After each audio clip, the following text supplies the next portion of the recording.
Perkenalkan, nama saya Nika Denima Indrianti dengan NIM 251031278. Dalam video kali ini saya akan membahas tentang permasalahan dalam penerapan sila ketiga Pancasila, yaitu Persatuan Indonesia. Nah, khususnya dalam konteks moderasi beragama di Indonesia.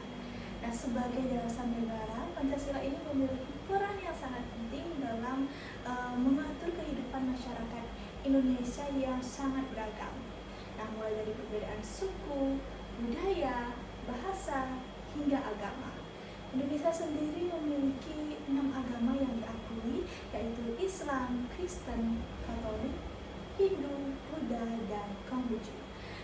Dengan keberagaman tersebut, sebenarnya masyarakat ini harus memiliki rasa yang hidup rukun dan saling menghargai satu sama lain. Nah, namun pada kenyataannya nilai persatuan yang ada ini dalam sila ketiga belum sepenuhnya diimplementasikan dengan baik dalam kehidupan sehari-hari. Nah, kita bisa melihat masih adanya sikap saling membeda-bedakan, terutama dalam hal beragama. Nah, misalnya seorang itu lebih memilih untuk bergaul hanya dengan orang keyakinan. Nah, itu cenderung menjaga jarak istilahnya dengan orang yang berbeda. Nah, orang yang latarnya berbeda. Nah, jika hal ini terus dibiarkan, lama-kelamaan bisa menimbulkan sikap intoleransi atau tidak menghargai. Nah, tadi saya sempat singgung sedikit terkait moderasi beragama. Nah, moderasi beragama sendiri ini sebenarnya adalah sikap beragama yang tidak berlebihan dan mampu menghargai perbedaan. Nah, tentunya memiliki tujuan untuk menciptakan kehidupan yang harmonis di tengah keberagaman. Nah, tetapi dalam praktiknya masih banyak tantangan yang dihadapi, seperti yang saya sebutkan tadi, dan juga banyak munculnya sikap eksklusif, yang artinya merasa kelompoknya itu paling benar hingga sulit menerima pandangan orang lain. Nah, sikap seperti ini bisa menimbulkan konflik, bahkan bisa merusak persatuan yang seharusnya dijaga bersama. Nah, selain itu, perkembangan teknologi seperti sekarang ini, media sosial ini juga menjadi tantangan yang sangat besar. Nah, saat ini banyak orang yang hanya menerima informasi kemudian men-share langsung, padahal sebenarnya tidak semua informasi yang beredar itu merupakan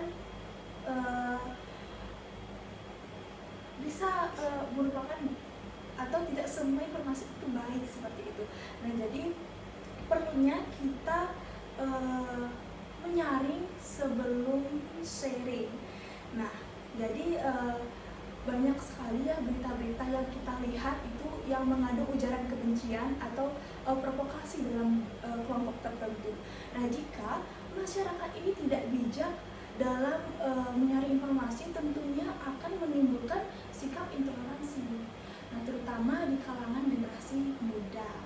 Nah, contoh nyata bisa kita lihat adanya penolakan terhadap pembangunan tempat ibadah di beberapa daerah atau pembatasan kegiatan keagamaan karena dianggap berbeda-beda dengan mayoritas. Nah, padahal dalam Undang-Undang Dasar 1945 itu sudah dijelaskan oleh beberapa pasal bahwa setiap warga negara itu harus memiliki kebebasan untuk memeluk agama dan beribadah sesuai dengan keyakinan. Artinya, sikap intoleransi itu bukan hanya bertentangan dengan nilai Pancasila, tetapi bisa disebut juga melanggar aturan. Nah, jika kita ibaratkan bagaikan jembatan yang jika salah satu bagiannya itu runtuh, itu akan membuat jembatan itu akan roboh seperti itu, atau salah satu bagiannya itu rusak yang akan menyebabkan jembatannya itu roboh. Nah,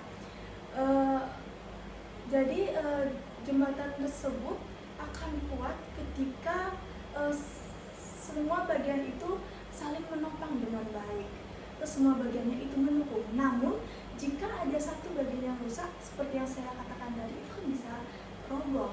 Nah, begitu juga kita samakan dengan topik kali ini, yaitu persatuan.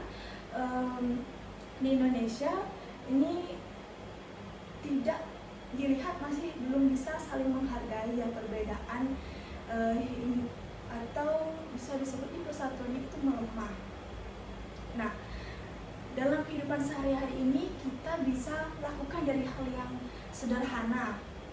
Itu misalnya tidak memilih teman hanya berdasarkan agama, dan mau bekerja dengan siapa saja dan saling menghargai ketika ada perbedaan pendapat.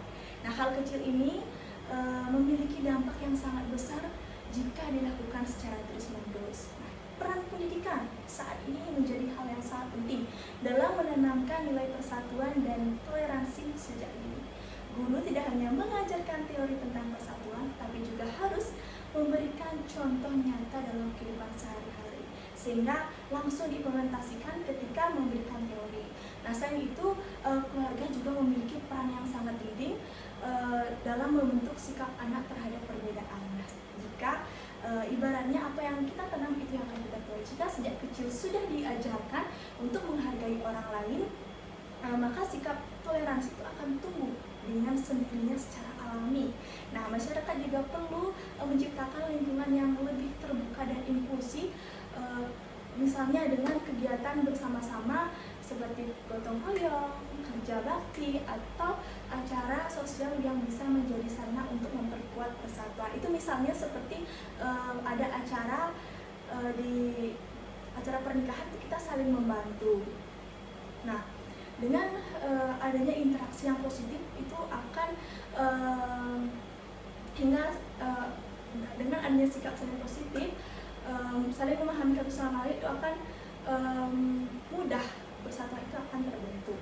Nah, dari pembahasan yang saya berikan tadi itu dapat disimpulkan bahwa permasalahan dalam penerapan Pancasila sila ketiga itu dalam moderasi beragama masih cukup banyak. Hal ini terlihat dari masih adanya sikap intoleransi atau pengaruh negatif media sosial, serta kurangnya kesadaran dalam menerapkan nilai persatuan dalam kehidupan sehari-hari. Nah, oleh karena itu diperlukan kerjasama dari berbagai pihak, mulai dari individu, keluarga, pendidikan, bahkan masyarakat luas untuk memperkuat nilai persatuan. Nah, kita juga bisa perlu lebih bijak ya dalam menggunakan media sosial. Ingat, sebelum sharing kita harus mencari terlebih dahulu.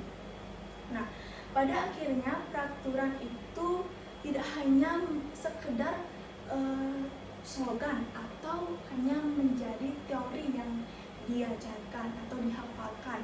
Nah, tentunya kita perlu menerapkan dalam kehidupan sehari-hari. Nah, jika setiap individu itu mampu menghargai perbedaan, maka nilai persatuan dan toleransi itu akan sangat kuat. Nah, kemudian seperti yang saya jelaskan tadi, kita perlu meningkatkan rasa persatuan dan mementingkan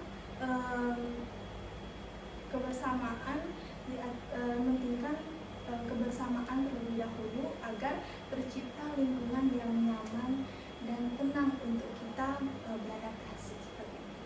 Nah, sekian dari saya. Nah, apabila ada salah kata